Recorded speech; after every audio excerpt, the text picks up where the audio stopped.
शुरुआत करेंगे हरिद्वार से बड़ी खबर के साथ, जहां आज गंगा दीपोत्सव कार्यक्रम होने वाला है। 3 लाख से ज्यादा दीपों से गंगा घाट जगमग होंगे। सीएम धामी भी कार्यक्रम में शिरकत करेंगे। हरिद्वार के 52 घाटों पर दिए जलाए जाएंगे। कार्यक्रम में 4000 वॉलंटियर्स शिरकत करेंगे। भव्य ड्रोन शो का भी आयोजन किया जाएगा। तो ये बड़ी खबर आपको बता दें, जिलाधिकारी कर्मेंद्र सिंह ने बताया कि शाम के समय हरिद्वार हर की पैड़ी पर भव्य ड्रोन शो का आयोजन किया जाएगा, जिसमें 500 ड्रोन का इस्तेमाल किया जाएगा।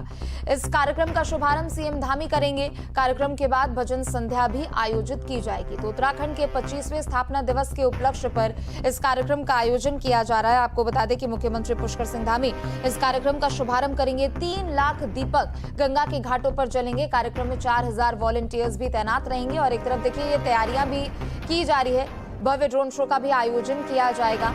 तो ये बड़ी खबर, हरिद्वार के कई गंगा घाटों पर दरअसल राज्य स्थापना दिवस के अवसर पर इस कार्यक्रम का आयोजन किया जा रहा है। 3 लाख दियों से हरिद्वार के गंगा घाट यहां पर जगमगाते हुए नजर आएंगे।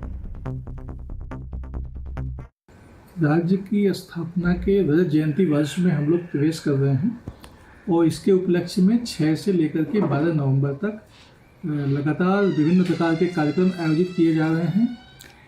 और इसी क्रम में 11 नवंबर को एक विशिष्ट कार्यक्रम का आयोजन किया गया है, जो गंगा दीपोत्सव है। और इसमें कई प्रकार के कार्यक्रम होने हैं। माननीय मुख्यमंत्री जी ने सहमति दी है, वो स्वयं आ रहे हैं और प्रतिभाग कर रहे हैं। और चलिए, ज्यादा जानकारी के लिए संवाददाता महावीर नेगी हमारे साथ जुड़ चुके हैं। महावीर, आज 3 लाख दीपक से 3 लाख दियों से गंगा के घाट जगमगाने वाले हैं। किस तरीके की तैयारियां हैं? सीएम धामी कब इस कार्यक्रम का शुभारंभ करेंगे और क्या कुछ ज्यादा जानकारी?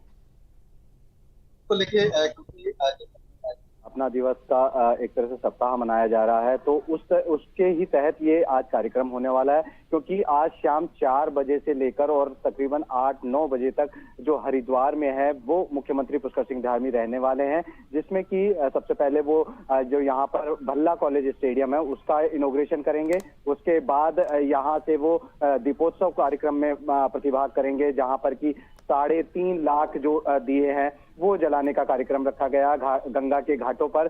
तकरीबन 52 घाट यहाँ पर गंगा के अलग अलग नाम से ये घाट जाने जाते हैं, उस पर ये कार्यक्रम रखा गया। इसके बाद 500 ड्रोनों का यहाँ पर एक शो रखा गया है, जिसके माध्यम से कि धर्म और संस्कृति का एक अनूठा संगम यहाँ पर देखने को मिलेगा तकनीक के माध्यम से। और जिस तरह से कल ड्रोन ने अभ्यास भी किया और जो आसमान में अलग अलग तरह की जो आकृतियां बनाई वो अपने आप में देखने लायक थी।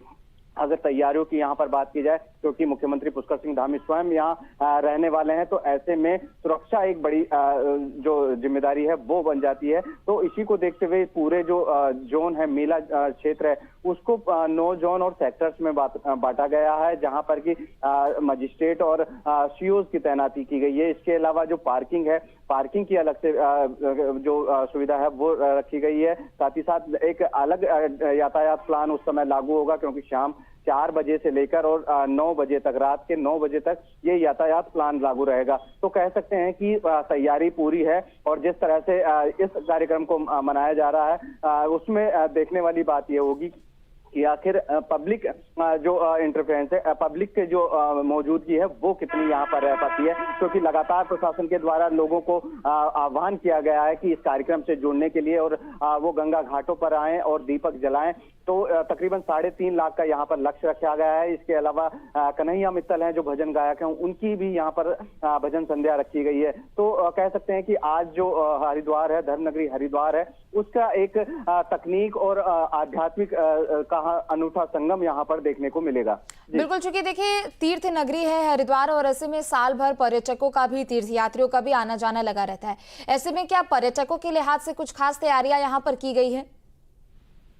देखिए, अगर पर्यटकों की लिहाज की बात करें तो इस समय जो यात्रा सीजन है बिल्कुल अपने अंतिम पड़ाव पर है। और बद्रीनाथ के कपाट बंद होने के बाद एक तरह से यात्रा को समाप्त माना जाता है। तो यहाँ पर अंतिम चरण इस समय यात्रा का है। तो तीर्थ यात्रियों की भी जो आमद है वो उस हिसाब से नहीं है जैसे यात्रा सीजन में देखने को मिलती है। तो ऐसे में जब वो गंगा घाटों पर दीपक जलाने का कार्यक्रम होगा तो उस पर तीर्थ यात्री भी अपने आप में शामिल होंगे। और क्योंकि जिस तरह से एक खुला कार्यक्रम है, खुले गंगा घाटों पर कार्यक्रम होने वाला है, तो यहाँ आने वाले चाहे तीर्थ यात्री हों या यहाँ के पर्यटक हों या फिर स्थानीय लोग हों, सभी को एक तरह से आमंत्रित किया गया है कि वो गंगा घाटों पर आएं और वहां पर दीप जलाकर इस दीपोत्सव में अपनी उपस्थिति दर्ज कराएं। बिल्कुल, चूंकि देखिए कई सांस्कृतिक कार्यक्रमों का आयोजन निश्चित तौर पर यहाँ पर किया जा रहा है, लेकिन सीएम धामी के अलावा और कौन कौन से अतिथि यहाँ पर पहुंच सकते हैं और क्या संभावनाएं बनी हुई है कार्यक्रम को देखते हुए?